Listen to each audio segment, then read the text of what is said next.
I came home one morning to find nothing but rubble where my grandfather's old barn once stood. The HOA had sent in contractors at dawn, claiming it was an eyesore that violated community aesthetics. They didn't bother to notify me. They didn't care it was on my property. They just tore it down. That barn wasn't just wood and nails. It was history. My grandfather stored hay there, my father rebuilt it after a storm, and I had plans to turn it into a workshop. Seeing it destroyed lit a fire in me. The problem for the HOA? They forgot one very important detail. The resort they loved so much, their swimming pools, fountains, and manicured lakes, all relied on a dam sitting on land I owned. I drove straight to the dam, where the main valve controls the water supply downstream.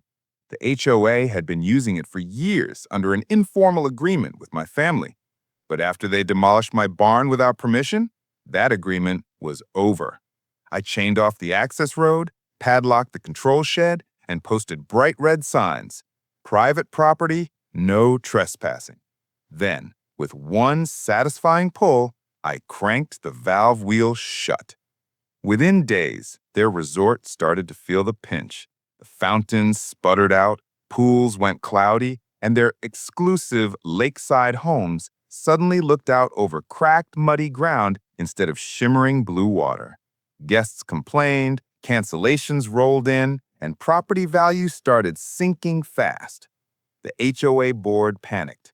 Karen, the president, stormed onto my property demanding I restore community access immediately. She screamed that I was ruining the neighborhood.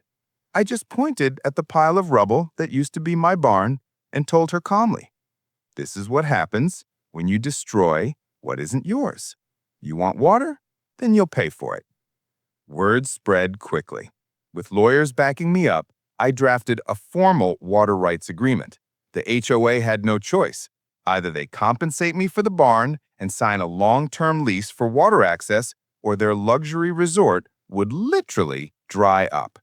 They signed at triple the rate. Now my barn is rebuilt, bigger, stronger with a steel frame. And every time HOA residents sip from their fancy fountains or swim in their pools, they're reminded that their comfort depends entirely on the land they tried to steal from me. They demolished my barn, but in the end, I demolished their pride. I am Liam, and trust me, the next HOA story is even worse. Subscribe now.